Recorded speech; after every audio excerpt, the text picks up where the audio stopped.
హెచ్చరించినా తీరు మార్చుకోరా, గడువు 24 గంటలైనా సమాధానం ఇవ్వడానికి కూడా సమయం ఇవ్వరా, హైడ్రా కమిషనర్ పైన హైకోర్టు ఆగ్రహం. మరి ఏడ కూలుస్తున్నాడు ఈయన, అసలు నాకు అర్థం కాదు. ఈయన కూల్చేదేడా? మనం పెద్ద ప్రెస్ మీట్ పెట్టిండు ఒక అరగంట సేపు. ఆ జర్నలిస్టులు క్వశ్చన్స్ అడుగుతూ ఉంటే చెప్తున్నాడు, కానీ అసలైన ఆన్సర్ వస్తలేదు. నిన్న కొన్ని ఏరియాల్లో కూల్చివేతలు స్టార్ట్ చేసిరు. మళ్ళీ ఎవరైనా మరి ఏడ కూల్చిండి, ఎంత పెద్ద టవర్లు కూల్చినట్టు, టవర్ లేదు, ఏం లేదు. అరే ఒక్క 30 అంతస్తుల టవర్ కూల్చలేకపోతున్నావే నువ్వు, దమ్ము లేదా లేకపోతే చేతనైతే లేదా?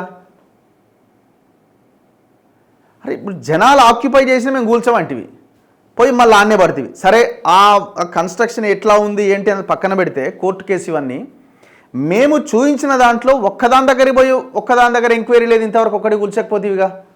ఒక వాసవి ఎటు బాయే, ఒక అర్బన్ రైజ్ ఎటు బాయే, ఒక ఫినిక్స్ ఎటు బాయే, నువ్వు కూల్చడం పక్కన పెట్టి కన్స్ట్రక్షన్ ఆపలేకపోతున్నావు కదా. ఈ రేవంత్ రెడ్డి గారు ఇది మొత్తం నిండా ముంచుతుంది ఈ హైడ్రా మిమ్మల్ని. ఈ హైడ్రా ఈ రంగనాథ్ ఇట్లనే కంటిన్యూ చేసి ఆయనకు అట్లనే మీరు అప్పచెప్తే మొత్తం నీ ప్రభుత్వాన్ని కొలాప్స్ చేసి పడేస్తుంది. దయచేసి ఆయనన్నా మార్చండి, లేకపోతే పర్ఫెక్ట్గా మీరు చిత్తశుద్ధితో పనిచేయడానికైనా ప్రయత్నం చేయండి. పెద్దోన్ని వదిలేసి పేదోని మీద పడుతున్నారు. ఇదే అన్యాయం అని చెప్తున్నాం మేము ముందు నుంచి. ఎప్పుడైతే మీరు పెద్దోడు ఎవడైతే కబ్జాలు చేసి వాడి తాట తీస్తూ ఉంటారో జనం కూడా సప్పట్లు కొడతారు. ఉడియం అది వదిలేసి గీడికొచ్చి ఆడిడ కూలిస్తే ఏం ఉపయోగం? మేము 55 చెరువుల లిస్టు పెట్టినాం, సిఎస్ఆర్ కింద డెవలప్ చేయమని ఆనాటి ప్రభుత్వం ఆయా రియల్ ఎస్టేట్ కంపెనీలకు ఇచ్చింది. డెవలప్ చేయమని కాదు, వాళ్ళ తెర వెనుక ఉద్దేశము కుట్ర, ఆ చెరువులు మొత్తం కబ్జా చేసుకుని ఎంజాయ్ చేయండి, మాకైతే ఇంత కమిషన్ ఇచ్చేయండి అని. ఇవన్నీ ఎక్కడివి కంపెనీలు? అంతా బెంగళూరు, పూణే, మహారాష్ట్ర, ముంబై, గుజరాత్ ఈ రాష్ట్రాలకు చెందిన కంపెనీలు, మొత్తం బినామీలు. ఒక్క దాని మీద నన్న ఫోకస్ చేసి ఒక బిల్డింగ్ కన్స్ట్రక్షన్ అని ఆపగలిగిరా? కూల్చడం అని కూడా అంటలేం మేము, కనీసం అక్కడ జరుగుతున్న అక్రమ నిర్మాణాలని ఆపే దమ్మి రాష్ట్ర ప్రభుత్వానికి ఉన్నదా? లేదే. మొత్తం రియల్ ఎస్టేట్ కంపెనీ మాఫియా ముఠా అంతా పోయి ముఖ్యమంత్రి ఇంటి చుట్టూ, మంత్రుల ఇంటి చుట్టూ తిరుగుతున్నది. హైదరాబాద్లో ఖాజాగూడలోని బ్రాహ్మణికుంట ప్రాంతంలో ఆక్రమణల తొలగింపులో హైడ్రా వ్యవహరిస్తున్న తీరుపై హైకోర్టు మంగళవారం ఆగ్రహం వ్యక్తం చేసింది. నోటీసులు జారీ చేసి 24 గంటలు గడవక ముందే కూల్చివేతలు చేపట్టడమేమిటని నిలదీసింది. దీనిపై గతంలో హైడ్రా కమిషనర్కు స్పష్టంగా చెప్పినా మళ్లీ అదే కొనసాగిస్తున్నారని, ఇలాగైతే మరోసారి కోర్టుకు పిలిపించాల్సి ఉంటుందని హెచ్చరించింది. ఖాజాగూడలో చెరువు FTL ప్రాంతం అంటూ నిర్మాణాలు కూల్చివేయడాన్ని సవాల్ చేస్తూ మేకల అంజయ్య తదితరులు మంగళవారం అత్యవసరంగా భోజన విరామ సమయంలో విచారించాలంటూ, అంటే లంచ్ మోషన్ పిటిషన్ అంటారు కదా, పిటిషన్ దాఖలు చేశారు. దీనిపైన జస్టిస్ K. లక్ష్మణ్ విచారణ చేపట్టారు. పిటిషనర్ తరపు న్యాయవాది వాదన వినిపిస్తూ శేరిలింగంపల్లి మండలం ఖాజాగూడ గ్రామంలోని సర్వే నెంబర్ 18/Eలో 12,640 గజాల చదరపు గజాల స్థలంలో నిర్మాణాలు FTLలో ఉన్నాయంటూ ఎలాంటి నోటీసులు ఇవ్వకుండానే కూల్చివేతలు చేపట్టారన్నారు. హైడ్రా తరపు న్యాయవాది కటిక రవీందర్ రెడ్డి వాదన వినిపిస్తూ హైడ్రా అధికారులు అక్కడ విచారించిన తర్వాతే చర్యలు చేపట్టారు. GHMC తరపు న్యాయవాది వాదన వినిపిస్తూ అనుమతులు లేకుండా పిటిషనర్లు నిర్మాణాలు చేపట్టారు. వాదనలు విన్న న్యాయమూర్తి నోటీసులు ఇవ్వకుండా ఎలా కూల్చేస్తారని ప్రశ్నించారు. నోటీసులు ఇచ్చామని న్యాయవాది చెప్పగా 24 గంటలే సమయం ఇస్తారంటూ న్యాయమూర్తి నిలదీశారు. కనీసం బాధితుల వివరణ కూడా తీసుకోకుండా కూల్చివేతలు ఎలా చేపడతారని అన్నారు. FTL నిర్ధారిస్తూ నోటిఫికేషన్ జారీ చేశారని ప్రశ్నించారు.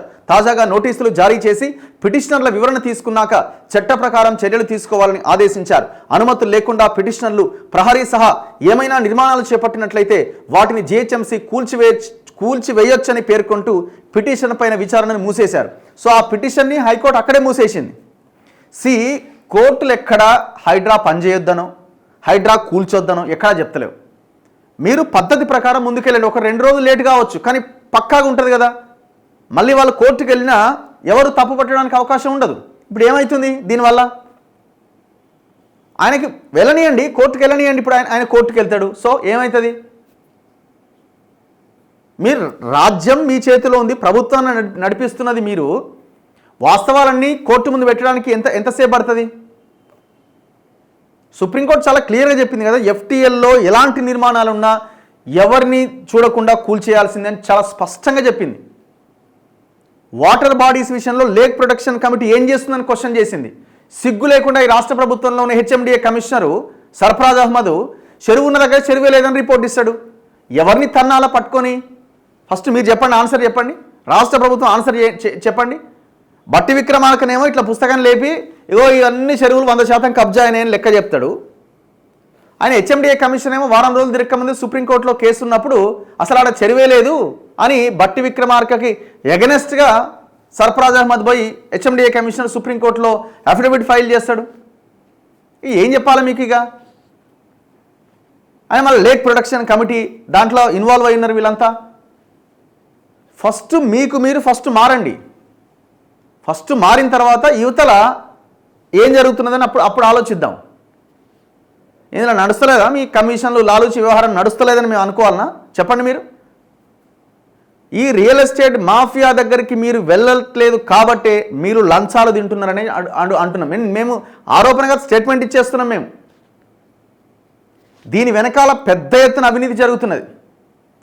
సెలెక్టెడ్గా కూలగొడుతున్నారు. రంగనాథ్కి ఎర్రకుంట కనబడుతుంది, కోమటికుంట కనబడదు. Very good. అబ్బా ఎంత అద్భుతమో. రోడ్డుకి అవతల ఎర్రకుంట ఉంటుంది, 4-5 సార్లు పోతాడు. రోడ్డుకి యువతల కోమటికుంట ఉంటుంది, అడుగు కూడా పెట్టాడు. ఒకసారి ఏమో 2 సార్లు పోయినట్టు. మరి ఏది మీ సెలెక్టివ్గా ఎందుకు సెలెక్ట్ చేసుకుంటున్నారు? మాలాంటి వాళ్ళ మరి ఇక్కడికి ఎందుకు పోలేదంటే దాని దగ్గరికి ఎందుకు పోవాలి? దాని దగ్గరికి ఎందుకు పోవాలంటే దాని దగ్గరికి కూడా పోవాలంటున్నాం మేము. నార్సింగి 2 చెరువు దగ్గరికి పోయిరా మీరు? మేము చూపించిన 55 చెరువుల దగ్గరికి పోయిరా మీరు? ఆపండి మీ డ్రామాలు ఆపండి. హైడ్రా అనేది పెద్ద డ్రామా కంపెనీ లాగా మారిపోయింది. అయిపోయి మీరు ఇప్పుడు ఏం చేశారు? ఇగో నమస్తే తెలంగాణ చూడండి. ఇగో హైడ్రా ఇక మారవా, ఆకలి కడుపుల పైకి బుల్డోజర్. ఇక్కడ పిల్లలు హైడ్రా కూల్చివేతల తర్వాత తమ ఇంటి శిథిలాల మధ్య సామాన్లు పోగు చేసుకుంటున్న ఒక కుటుంబం. అన్నీ ఏమో రేకుల షెడ్లు. మరి ఏడ రేకుల షెడ్లు, ప్రహరీ గోడలే మనం గులగొట్టేది. ఏడ రేకుల షెడ్లు, ప్రహరీ గోడలే. అయిపోయి వీళ్ళకి అవకాశం ఇచ్చింది ఎవడు? మీరే కదా. మరి ఇది ముఖ్యమంత్రి చేయమంటున్నాడా, లేకపోతే రంగనాథ్ ఏమన్నా సొంత పైత్యంతో ఈ పనులన్నీ చేస్తున్నాడా? రాష్ట్ర ప్రభుత్వం క్లారిటీ ఇవ్వాలా. ఇది ఇట్లాగే కొనసాగితే రేపొద్దున మీరు కొలాప్సే. చెయ్యొద్దని ఎవరంటలేరు. మీరు తీసుకున్న హైడ్రాని స్థాపించిన హైడ్రా నిర్ణయం అన్నది ప్రజలు అప్రిషియేట్ చేసిరు మిమ్మల్ని. కానీ మీరు సెలెక్టెడ్గా రేకుల షెడ్లని, ప్రహరీ గోడలని తప్ప ఏ రియల్ ఎస్టేట్ మాఫియాకు చెందిన ఒక్క కన్స్ట్రక్షన్ కూడా మీరు కూలగొట్టలే. గుర్తుపెట్టుకోండి.